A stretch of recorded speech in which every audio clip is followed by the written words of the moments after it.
রবীন্দ্রনাথ ঠাকুরের গল্পগুচ্ছের প্রথম খণ্ডের জয় পরাজয় গল্প। এই গল্পের রাজকন্যার নাম অপরাজিতা। উদয়নারায়ণের সভাকবি শেখর তাকে কখনো চোখে দেখেন নাই। শেখর যেদিন নতুন কিছু কাব্য রচনা করে রাজাকে শোনাতেন, সেদিন তিনি উচ্চস্বরে বলতেন যাতে অন্দরমহল থেকে সূত্রগণ শুনতে পারেন। রাজকন্যা দাসী মঞ্জুরি যখন ঘাটে যাইতে শেখরের ঘরের সম্মুখ দিয়ে তাহার পথ ছিল, আসিতে যাইতে কবির সঙ্গে তার দুই কথা না হইয়া যাইত না। লোকে আসা আসে কানাকানি করিতে, লোকের কোনো অপরাধ ছিল না। মঞ্জুরিকে দেখিলে শেখর বিশেষ আনন্দ লাভ করিতেন।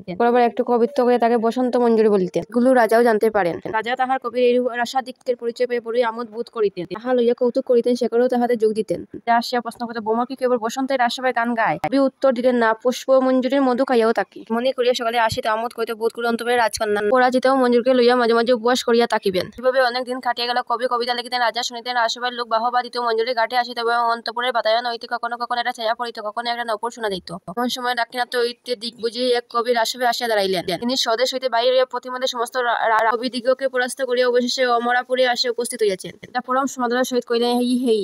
কবি পুণ্ডরীক দম্ভভরে কইলেন, যুদ্ধং দেহি। এখন কাব্যযুদ্ধ করিতে হইবে। কাব্যযুদ্ধ যে কিরূপ হইতে হবে শেখরের সে সম্বন্ধে বারো ধারণা ছিল না। শেখর একবার অন্তপুরে জ্বালায়নের দিকে কটাক্ষ নিক্ষেপ করিলেন। বুঝিতে পাইলেন সেখানে আজও শত শত কৌতূহলপূর্ণ কৃষ্ণ তারকার ব্যগ্র দৃষ্টি এই জনতার উপর অজস্র নিপতিত হইতেছে। কবি পুণ্ডলিক উঠিয়া সিংহাসনের সম্মুখে আসিয়া দাঁড়াইলেন। বৃহৎ সভা স্তব্ধ হইয়া গেল। কত কৌশল, কত কারুকার্য, উদয়নারায়ণ নামের কতরূপ ব্যাখ্যা, রাজার নামাক্ষরে কত দিক হইতে কত প্রকার বিন্যাস, কত চন্দ্র, কত চমক। পুণ্ডলিক যখন শেষ করিয়া বসিলেন, কিছুক্ষণ যেন নিস্তব্ধ সভা গিয়া তাহার কণ্ঠের প্রতিধ্বনি ও সহস্র হৃদয়ে নির্বাক বিস্ময় রাশিতে গম গম করিতে লাগিল। বহু দূর দেশ হইতে আগত পণ্ডিতগণ দক্ষিণ হস্তে তুলিয়া উচ্ছ্বসিত স্বরে সাধু সাধু করিয়া উঠিলেন। তখন সিংহাসন হইতে রাজা একবার শেখরের মুখের দিকে চাইলেন। শেখরও ভঙ্গি প্রণয় অভিমান এবং একবার সকরু অসংকোচপূর্ণ দৃষ্টি রাজার দিকে প্রেরণ করিল এবং ধীরে ধীরে উঠিয়া দাঁড়াইল।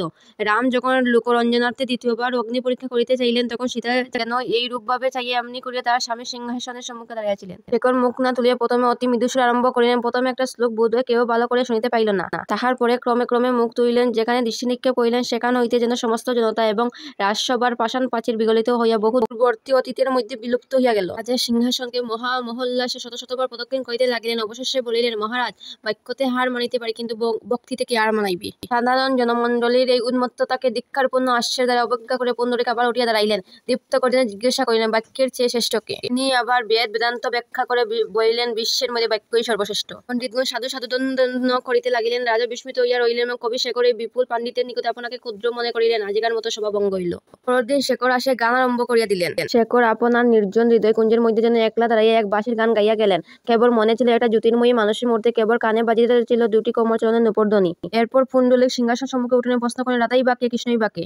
এই বলে তিনি তার বিস্তারিত ব্যাখ্যা করলেন। এই ব্যাখ্যা করিয়া রাজার দিকে, পণ্ডিতদের দিকে এবং অবশেষে তীব্র আসে শেখর দিকে চাইয়া পুণ্ডলিক বসিলেন। সেদিন সভা ভঙ্গ হইল। পরদিন পুণ্ডলিক তার শব্দ চাতুরী দেখাইয়া দিলেন। শুনিয়া সভাসুদ্ধ লোক বিস্ময়ে রাখিতে স্থান পাইল না। শেখর যেসব পদ রচনা করিয়া তা নিতান্ত সরল, তাহা সুখে দুঃখে উৎসব আনন্দে সর্বসাধারণ ব্যবহার করিত। নতুন নয়, দুরূহ নয়, তাহাতে পৃথিবীর লোকের নতুন একটা শিক্ষা হয় না, সুবিধাও হয় না। পুণ্ডলিকের পাণ্ডিত্য নৈপুণ্যের নিকট তাহাদের আপনার কবিটিকে নিতান্ত বালক ও সামান্য লোক বলে মনে হইতে লাগিল। আজ শেষ দিন। কেবল দুটি কথা বলিলেন, বিনা পানির শ্বেত বুঝে তুমি যদি তোমার কমল বন শূন্য করিয়া আজ মল্লভূমিতে আসে দাঁড়াইলে, তবে তোমার চরণাসক্ত যে ভক্তগণ অমৃত পিপাসী, তাদের কি গতি হইবে? তখন পুণ্ডলিক সশব্দে হাস্য করিলেন এবং শেখরের শব্দের শেষ দুটি অক্ষর গ্রহণ করিয়া অনর্গল শ্লোক রচনা করিয়া গেলেন। তার উপযুক্ত প্রত্যুত্তর প্রত্যাশে রাজা তাহার কবিসখাকে বারবার অঙ্কুশে নিয়ে তীক্ষ্ণ দৃষ্টিতে তাড়না করিতে লাগিলেন। কিন্তু শেখর তাহার প্রতি কিছুমাত্র মনোযোগ না করে অটলভাবে বসে রহিলেন। তখন রাজা শেখরের প্রতি মনে মনে অত্যন্ত রুষ্ট হইয়া সিংহাসন হইতে নামিয়া আসিলেন এবং নিজের কণ্ঠ হইতে মুক্তার মালা খুলিয়া পুণ্ডলিকের গলায় পরাইয়া দিলেন। বাস্ত সকলে দ্বন্দ্ব করিতে লাগিল। অন্তঃপুর হইতে এককালে অনেকগুলি বলয় কঙ্কন নপুরের শব্দ শোনা গেল। তাহাই শুনিয়া শেখর আসন ছাড়িয়া উঠিলেন এবং ধীরে ধীরে সভাগৃহ হইতে বাহির হইয়া গেলেন।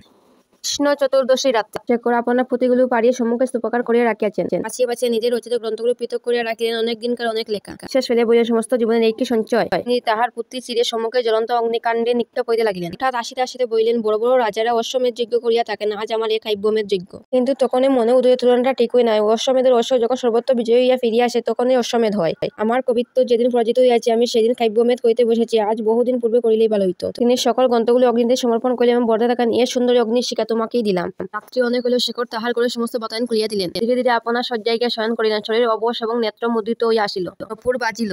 একটি সমুদ্র কণ্ঠের উত্তর শুনিল, কবি আসিয়াছি। শেখর চমকে উঠিয়া চক্ষু মেলিলেন। দেখিলেন শয্যা সম্মুখে এক অপরূপ রমণী মূর্তি। রমণী কহিলেন, আমি রাজকন্যা অপরাজিতা। কবি প্রাণপণে উঠিয়া বসিলেন। রাজকন্যা কহিলেন, রাজা তোমার সুবিচার করেন নাই। আমারই জয় হইয়াছে কবি, তাই আমি আজ তোমাকে জয়মাল্য দিতে আসিয়াছি। বলিয়া অপরাজিতা নিজের কণ্ঠ হইতে স্বহস্ত রচিত পুষ্পমালা খুলিয়া কবির গলায় পরাইয়া দিলেন। মরণাহত কবি শয্যার উপরে পড়িয়া গেলেন। সেখানেই গল্প সমাপ্ত। 1299 বঙ্গাব্দে কার্তিক মাসে লিখিত।